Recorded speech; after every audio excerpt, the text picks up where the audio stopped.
Apa judulnya Bapak Ibu? Yesus di surga untuk membela kita. Coba kita lihat Wahyu 12 ayat 7 sampai dengan 9. Maka timbullah peperangan di surga. Jadi ada peperangan di surga Bapak Ibu. Michael dan malaikat-malaikatnya berperang melawan naga itu.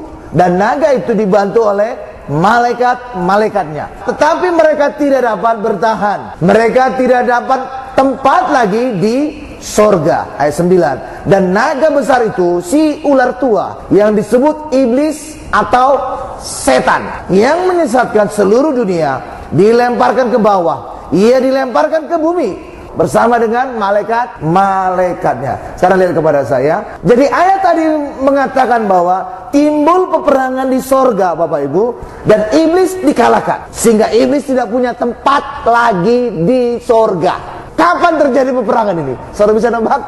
Ini adalah pada saat Yesus bangkit dan naik ke surga, dan darah Yesus menguduskan tempat di surga. Dan pada saat itulah terjadi peperangan ini, dan pada saat itulah iblis dilemparkan di surga.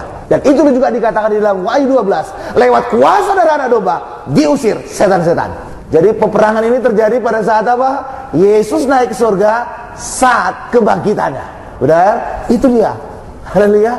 Ya, ketika Yesus bangkit, maka Yesus membawa darahnya ke surga, dan pada saat itulah dikuduskan surga, dikalahkan semua setan, dan setan dilempar dan diusir dari surga. Karena itulah surga setelah kebangkitan Yesus menjadi steril Bapak Ibu.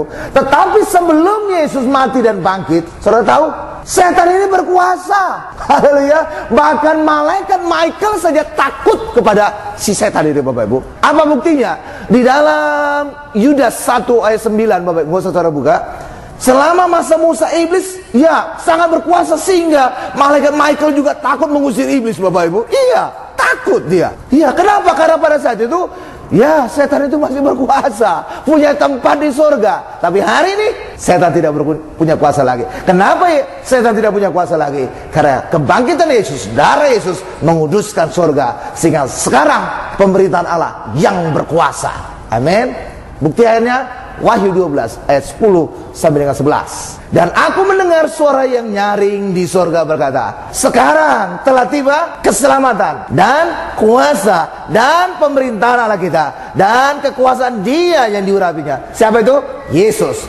Karena telah dilemparkan ke bawah pendawa saudara-saudara kita yang mendakwa mereka siang dan malam di hadapan Allah kita. Ayat 11. Dan mereka mengalahkan Dia oleh darah dan domba, oleh darah Yesus, dan oleh perkataan kesaksian mereka. Karena mereka tidak mengasihi nyawa mereka sampai ke dalam maut. Amin Bapak Ibu. Jadi sekarang surga sudah steril. Kenapa? Karena darah Yesus telah mengusir setan-setan. Surga telah disterilkan Bapak Ibu. Itulah sebabnya kita tidak lagi mengalami seperti peristiwa Ayub. Apa yang terjadi pada Ayub? Pada saat itu iblis masih berhak naik ke surga. Dan Allah berkata, apa yang terjadi pada Ayub? Dan iblis berkata, ya Allah, kalau engkau cabut pagar yang mengitari kehidupan Ayub, maka dia akan mengutuk engkau. Dan akhirnya dicabut pagar itu. Maka akibatnya harta benda Ayub habis terbakar, anaknya mati semua, dan juga kesehatan Ayub habis, sehingga dia menjadi korengan Bapak Ibu, garuk-garuk. Dia duduk di debu supaya nggak terlalu gatal gitu Bapak Ibu. Haleluya. Seperti itu. Tapi bagi kita hari ini, peristiwa Ayub tidak terjadi lagi. Kenapa? Karena iblis tidak berhak lagi di surga, tidak berhak lagi mendakwa kita, tidak berhak lagi meminta kita dihukum oleh Allah. Tapi hari ini surga telah steril. Kenapa bisa steril? Karena darah Yesus telah mensterilkan semuanya. Lewat darah Yesus setan telah diusir, setan telah dilemparkan ke bumi. Sehingga bagi kita hari ini, pemerintahan Allah kita, kuasa kemenangan akan kita alami terus dalam kehidupan. Amin. Berikan kemuliaan luar biasa bagi Tuhan Yesus. Haleluya Bapak Ibu. Yes, itu dia. Jadi iblis tidak punya tempat lagi di surga untuk mendakwa kita. Tetapi iblis masih bisa datang kepada kita Bapak Ibu, mendakwa kita langsung. Sebelumnya iblis itu mendakwa kita di depan tata Allah. Ya, Allah yang mulia, tuh lihat anakmu itu, kutuki dia. Lihat, cabut pagarnya, jangan berkati dia. Pasti dia ngutuki kau. Haleluya Bapak Ibu. Sekarang iblis tidak punya tempat lagi di surga. Surga sudah disterilkan oleh darah Yesus. Itulah sebabnya iblis tidak bisa mendakwa kita di depan tata Allah. Lalu kemana iblis pergi untuk mendakwa kita? Langsung datang kepada kita. langsung datang face to face kepada kita. Dan itu yang dikatakan oleh Petrus, iblis itu seperti singa yang mengaum. Ia mengelilingi kita, mencari saat kita lega, mencari orang yang bisa ditelannya. Dia mendakwa kita langsung kepada kita, bukan lagi di depan tata Allah, tapi langsung kepada kita. Kita baca ayatnya, 1 Petrus 5 ayat 8. Sadarlah dan berjaga-jagalah, lawanmu si iblis berjalan keliling sama seperti singa yang mengaum-ngaum dan mencari orang yang dapat ditelannya. Ketika saudara baca ayat ini, saudara menggambarkan singa itu berkuasa atau tidak, Bapak Ibu? Tidak. Kenapa? Apa yang menjadi bukti? Apa yang menjadi dasar saya untuk berkata bahwa si iblis seperti singa yang tidak berkuasa lagi? Karena dia berkeliling mencari orang yang bisa ditelannya. Ya, kalau dia berkuasa, dia tidak perlu keliling, terkam aja semua, selesai. Benar Bapak Ibu? Saudara lihat itu? Ini menunjukkan dia itu gak berkuasa lagi. Kalau dia berkuasa, ngapain dia nyari-nyari orang? Sikat aja semua, beres urusan. Amin Bapak Ibu. Tapi karena dia tidak berkuasa, maka lewat aumannya lah, lewat gertakannya lah, lewat ucapannya lah, orang menjadi gemetar. Dan ketika orang gemetar, itulah saat dia untuk ditelan. Amin Bapak Ibu. Haleluya. Ya, haleluya. Hari ini mari sadari bahwa iblis itu tidak punya kuasa lagi. Taringnya, kukunya sudah dicabut oleh Tuhan. Apalagi bukti bahwa iblis tidak punya kuasa lagi dari gambaran singa ini Bapak Ibu. Digambarkan bahwa singa ini menelan. Kalau saudara pernah belajar biologi, singa itu tidak pernah dikatakan menelan, tapi dikatakan menerkam, mencabik. Benar Bapak Ibu? Nggak ada ditelan. Haleluya Bapak Ibu. Kenapa dia menelan? Karena dia tidak punya gigi lagi. Amin Bapak Ibu. Haleluya. Ini maaf kata orang-orang tua ya. Kalau sudah umur, sudah tua Bapak Ibu, dia nggak bisa menggigit, mengunyah, tapi menelan. Karena itulah makanya harus bubur. Nah itu yang terjadi pada iblis. Amin Bapak Ibu.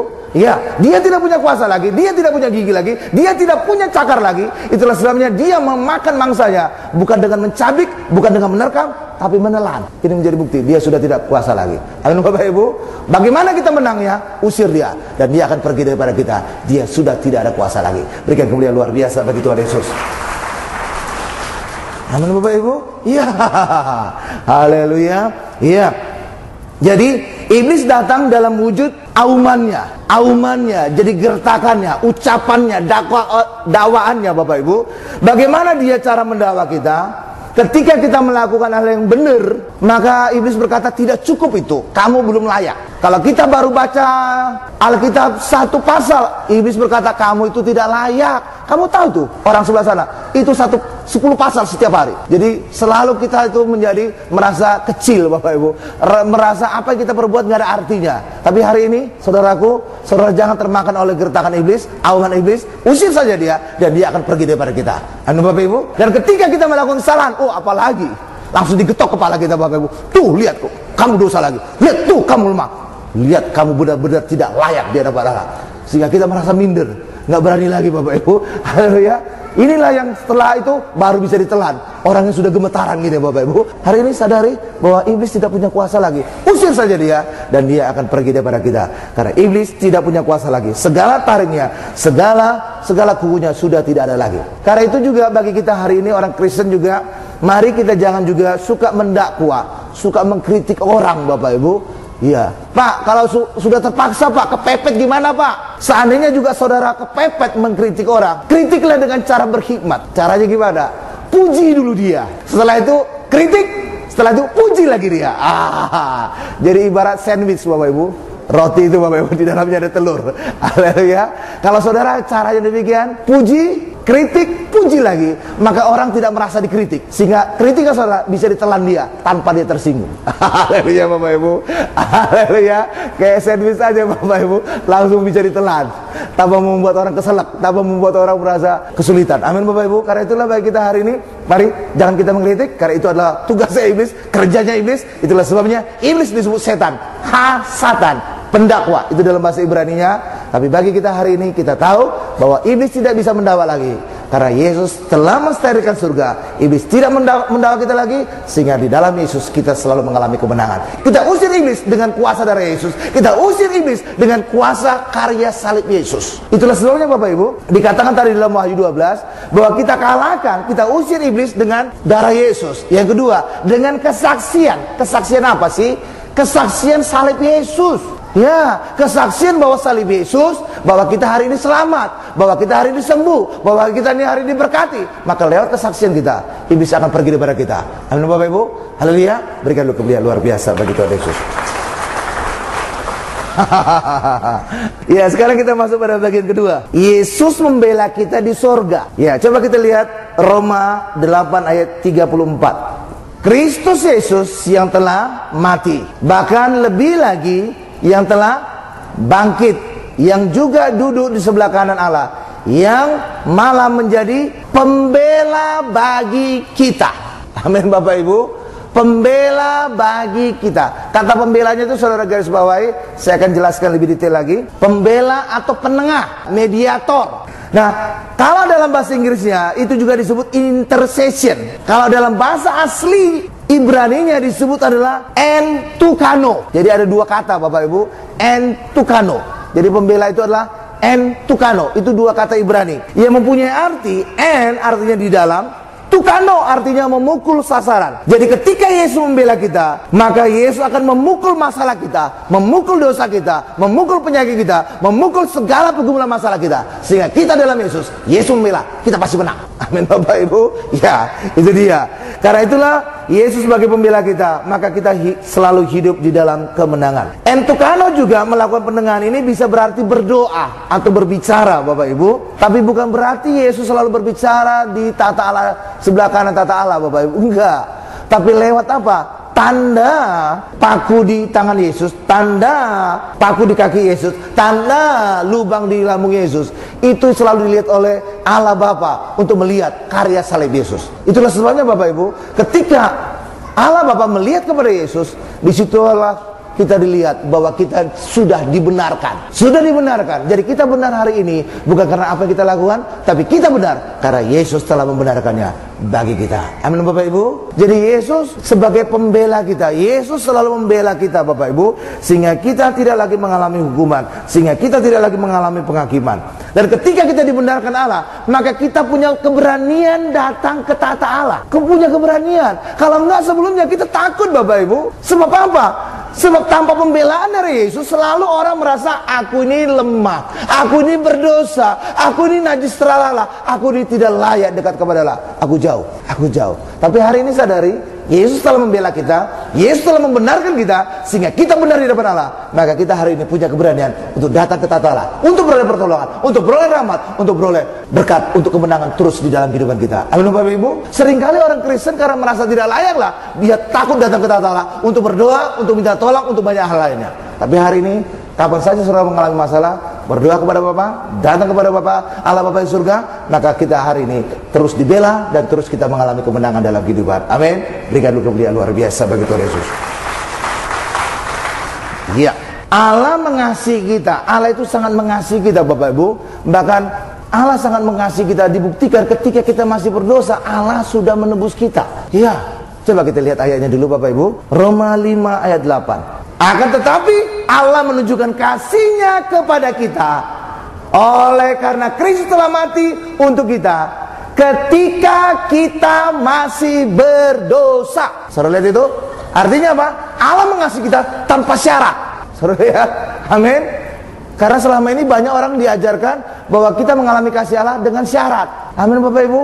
Harus memberi ini dulu, harus ini dulu, barulah Allah berkenan, barulah Allah mengasihi. Saudara lihat hari ini ayatnya, bahwa Allah mengasihi kita tanpa syarat ketika kita masih berdosa. Amin Bapak Ibu.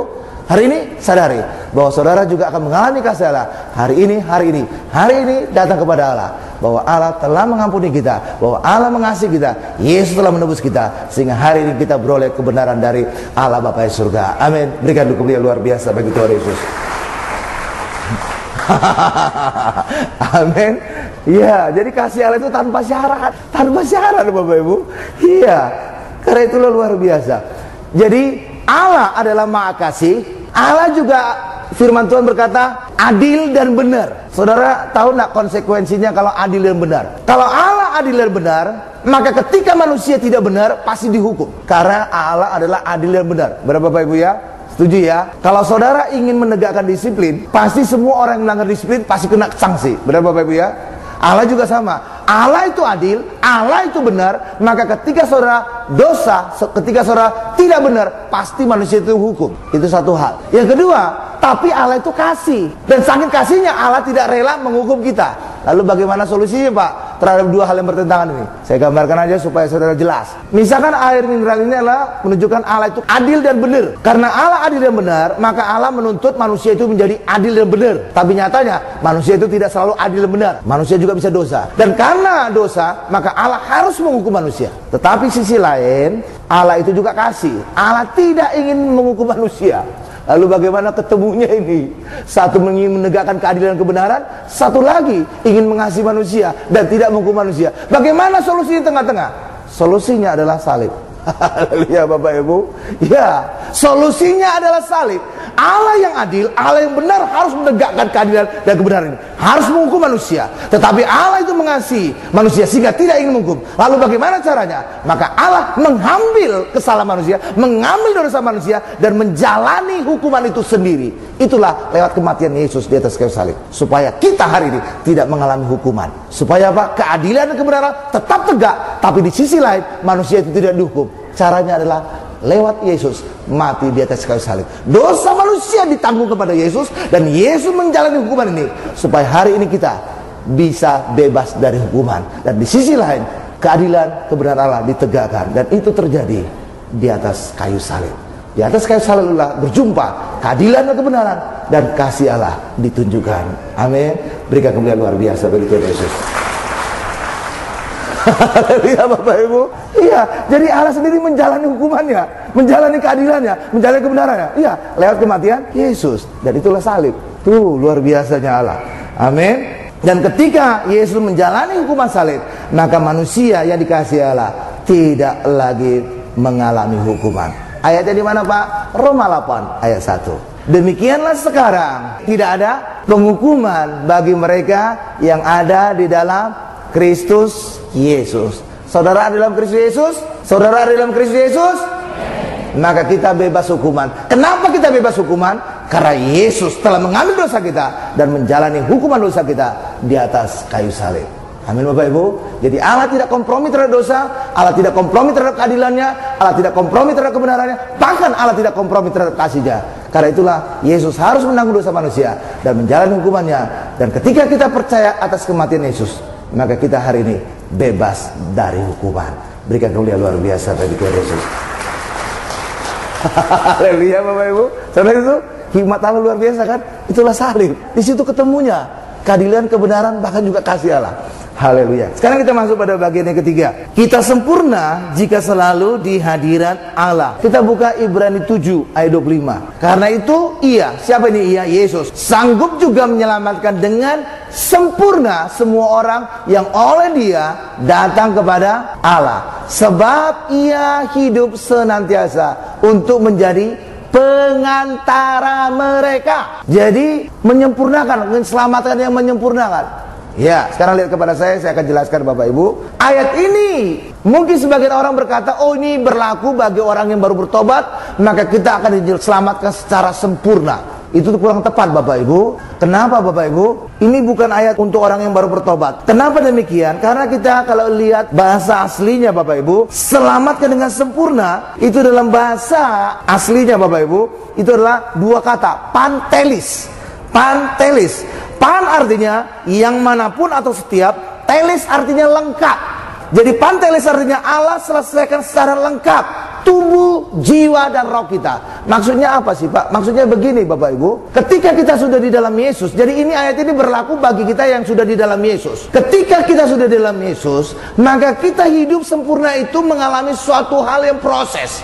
Kenapa demikian? Karena kita masih hidup dalam dunia. Saudara sekarang sakit, bisa sembuh, bisa sakit lagi. Lalu bagaimana agar kita terus mengalami kesembuhan? Maka selalu saudara harus datang ke tata Allah. Untuk apa? Untuk beroleh rahmat, untuk beroleh kasih karunia, untuk beroleh pertolongan Tuhan tepat pada waktunya. Itulah sebabnya kita harus selalu datang ke tata Allah. Selalu datang. Jadi kita sudah selamat benar. Tapi untuk selalu mengalami keselamatan yang sempurna, keselamatan tubuh kita, keselamatan jiwa kita, keselamatan roh kita, maka kita harus datang terus kepada Allah. Jadi kehidupan orang Kristen bukan selamat langsung bye-bye Allah. Nggak ada gitu Bapak Ibu.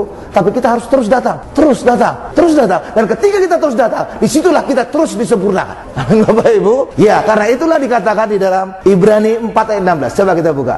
Bahwa kita datang ke tata Allah. Untuk apa? Kita mengalami kesempurnaan. Kesempurnaan keselamatan, kesempurnaan kesehatan, kesempurnaan banyak hal lagi. Kesempurnaan dalam pekerjaan, kesempurnaan dalam keluarga, banyak hal lagi. Selalu datang kepada Allah untuk kita terus mengalami diproses untuk terus disempurnakan. Ibrani 4 ayat 16. Sebab itu marilah kita dengan penuh keberanian menghampiri tata kasih karunia. Itulah tata Allah Bapak Ibu, kasih karunia, supaya kita menerima rahmat dan menemukan kasih karunia untuk mendapat pertolongan kita pada waktunya. Jadi kita harus datang. Amin Bapak Ibu. Terus datang. Ketika saudara sakit, datang. Ya Allah, sembuhkan aku. Ketika saudara mengalami usaha pekerjaan saudara sedang slow dan sedang lusuh, ya Allah, berkati usaha pekerjaanku, pulihkan usaha pekerjaanku. Ketika saudara menghadapi masalah rumah tangga, ya Allah, berikan kasih damai sejahtera dalam keluargaku. Ketika saudara punya anak akan UN, ya Allah, berikan kesehatan, hikmat kepada anakku untuk besok ikut ujian UN. Amin Bapak Ibu. Jadi saudara terus datang. Ketika saudara datang ke tata Allah untuk beroleh rahmat, untuk beroleh kasih karunia, untuk beroleh pertolongan, maka terus saudara terus disempurnakan. Itu yang maksud ayat tadi Bapak Ibu. Amin Bapak Ibu. Saudara mengalami sempurna. Jadi tidak ketika saudara selamat langsung bye-bye, nggak ada urusan lagi. Oh enggak Bapak Ibu. Tapi kita terus datang ke tata Allah. Amin Bapak Ibu. Tetapi yang menjadi masalah adalah seringkali setan, iblis membuat kita merasa tidak layak datang ke tata Allah, tidak berani datang ke tata Allah. Kenapa kita tidak berani? Karena iblis mendakwa kita, setan mendakwa kita. Tuh, kamu baru dosa, kamu baru dosa, mau datang ke tata Allah, gimana kamu layak? Dan ketika kita mengikuti itu, kita berkata, oh iya ya, benar juga, aku nggak layak. Aduh, tadi baru berantem sama istri saya. Aduh, baru tadi bentak mama saya. Kita merasa aku tidak layak datang ke tata Allah. Hari ini Bapak Ibu, mari, apapun masalah saudara, datang ke tata Allah. Dan ketika kita datang ke tata Allah, kita disempurnakan, kita dipulihkan, kita diberkati dan berkemenangan. Amin. Berikan kemuliaan luar biasa bagi Tuhan Yesus. Sebaliknya ketika saudara mendengarkan ucapan iblis sehingga saudara merasa tidak berani, saudara merasa tidak layak, maka ketika saudara menghadapi masalah tadi, saudara pergi menjauhi Allah, semakin saudara terjerumus ke dalam dosa. Itulah sebabnya ketika saudara tidak datang ke tata Allah, saudara menjauh ke tata Allah, maka dosa akan melahirkan dosa. Semakin saudara terus terjerumus ke dalam dosa. Hari ini, mari, solusinya adalah saudara punya keberanian untuk datang ke tata Allah, untuk kita terus mengalami disempurnakan. Disempurnakan kesehatan kita, disempurnakan karir kita, disempurnakan pendidikan kita, disempurnakan anak-anak kita, disempurnakan apapun masalah dalam kehidupan kita. Amin. Berikan sekali kemuliaan luar biasa bagi Tuhan Yesus. Haleluya. Haleluya. Seringkali Bapak Ibu, iblis berhasil memposisikan dirinya lewat dakwaannya, lewat banyak hal di dalam kehidupan dia, ya Bapak Ibu, mendakwa kita dan membisikkan banyak hal lain. Sehingga manusia sekarang berpikiran, justru iblis itu mendatangkan kesenangan. Banyak kali saudara kalau berbicara dengan orang Kristen, mereka berpikir apa? Ah, kalau saya semakin serius, semakin rajin ke gereja, hidup saya itu semakin terkekang. Saya tidak bebas lagi, saya tidak melakukan ini lagi, saya tidak merasakan damai sejahtera lagi, saya tidak bisa hura-hura lagi, saya tidak merasa bahagia lagi. Hidup ini segala, nikmati semua dosa. Ya Bapak Ibu, seringkali orang berpikiran apa? Gereja itu menjadi kekang, menjadi pembatas untuk dia menikmati hidup. Itu sebenarnya penyesatan itu Bapak Ibu. Justru ketika orang di dalam gereja, disitulah dia beroleh kebebasan. Kenapa? Karena di situ dia bebas dari perbudak dosa, di situ dia bebas dari segala penyakit, di situ dia bebas dari segala kutuk, di situ dia bebas dari segala resesi. Hidup kita di gereja dipulihkan. Benar Bapak Ibu? Lah iya. Itulah kebebasan sebenarnya. Amin Bapak Ibu. Bukan karena dengan drug, dengan minuman, justru saudara semakin masuk, terikat, semakin sakau, semakin segala macam. Terikat saudara. Kebebasan apa itu? Hari ini kebebasan yang benar adalah kebebasan di dalam gereja. Amin. Tapi itulah kenyataannya. Iblis bisa membuat manusia berpikiran bahwa keindahan, kenikmatan dunia ini hanya iblis yang bisa datang. Tuhan hanya menyebabkan masalah. Amin Bapak Ibu. Iya, kenyataan demikian. Ya, saya akan memberikan satu contoh lagi. Ada contoh tanpa sadar iblis itu jadi dominan dalam hal-hal yang indah. Ya, ini dalam bahasa Inggris ya Bapak Ibu ya. Ya, saudara kira-kira tahulah. Ketika ada kue yang enak Bapak Ibu, ini umum diucapkan oleh orang-orang. Ya, ketika ada kue yang enak, mereka berkata, "This cake sinfully good." Wah, kue yang enak disebut penuh dengan dosa. Ada juga coklat yang enak, permen coklat yang enak. Saking enaknya disebut apa? devil coklat. Wah, malah coklat yang enak disebut devil coklat. Amin Bapak Ibu. Kamera juga ada, Bapak Ibu, saya lihat iklan. Kamera yang canggih disebut devil kamera. Wah, ini kok kamera yang setan, Bapak Ibu. Haleluya Bapak Ibu. Ya, kenapa? Karena pikiran manusia sudah dibuat berubah Bapak Ibu. Sehingga apa? Hal-hal yang hebat, hal-hal yang indah, hal-hal yang canggih itu datangnya dari setan. Amin Bapak Ibu. Iya, hari ini sadar itu sudah terbalik. Semua yang indah, semua yang baik itu datangnya dari Allah. Bahkan juga ada ucapan dalam bahasa Inggris, pria yang ganteng. Saudara tahu dalam bahasa Inggris pria yang ganteng seringkali disebut apa? Devilishly handsome, devilishly. Jadi devil, ada devil ya Bapak Ibu. Saudara lihat itu, masa pria ganteng disebut devil? Ah, ya bener aja. Jadi seakan-akan apa? Keindahan itu datangnya dari setan Bapak Ibu. Haleluya. Yang enak, coklat yang enak, devil coklat. Wah, dari mana itu? Ya, roti yang enak disebut sinfully good. Wah, penuh dengan dosa. Apaan itu Bapak Ibu? Amin Bapak Ibu. Hari ini sadari bahwa hari ini hanya keindahan, kenikmatan, hal yang luar biasa hanya datangnya dari Allah. Semua masalah, semua penderitaan, semua penyakit datangnya dari setan. Karena itulah kita jangan terpengaruh oleh istilah-istilah dunia yang menggambarkan seakan-akan apa Bapak Ibu? Hal yang jahat itu datangnya dari Allah, hal yang baik dan membebaskan itu datangnya dari setan. Tapi hari ini saudara sadari bahwa semua yang indah, semua yang baik, semua menjadi berkat hanya datangnya dari Allah saja. Amin Bapak Ibu. Berikan lu kemuliaan luar biasa bagi Tuhan Yesus. Haleluya. Tapi mungkin saudara ada yang kritis lagi berkata, "Mak, kalau hal yang baik, hal yang luar biasa datangnya dari Allah, hal yang ganteng juga datangnya dari Allah, bukannya datang dari iblis. Tapi kenapa Pak dinubuatkan di dalam Yesaya Yesus itu tidak ganteng, tidak ada semaraknya?" Coba saudara lihat ya. Ini juga menjadi ayat penutup bagi kita. Yesaya 53 ayat 2. Sebagai taruk ia tumbuh di hadapan Tuhan, dan sebagai tunas dari tanah kering. Ia tidak tampan dan semaraknya pun tidak ada, sehingga kita memandang dia, dan rupa pun tidak sehingga kita menginginkannya. Lupa kok Yesus digambarkan jelek bener Pak, nggak tampan Pak, si buruk rupa. Haleluya Bapak Ibu. Saudara lihat itu ayatnya. Saudara tahu nih, kalau saudara lihat perikopnya, ini perikop tentang apa Bapak Ibu? Penderitaan Yesus. Yesus dihukum, Yesus mengalami tulah, Yesus ditusuk, Yesus memikul segala penderitaan. Benar Bapak Ibu? Jadi ini nubuatan tentang penderitaan Yesus. Amin Bapak Ibu. Dan ketika Yesus menderita, Yesus dipukuli, Yesus dicambuk, benar. Muka Yesus tidak tampan lagi, babak belur, biru-biru, lembam, hancur punggungnya, bolong. Bapak Ibu, haleluya. Ini kenapa Yesus mengalami ini? Karena dosa, karena setan. Itulah sebabnya setanlah menyebabkan kita tidak tampan. Haleluya.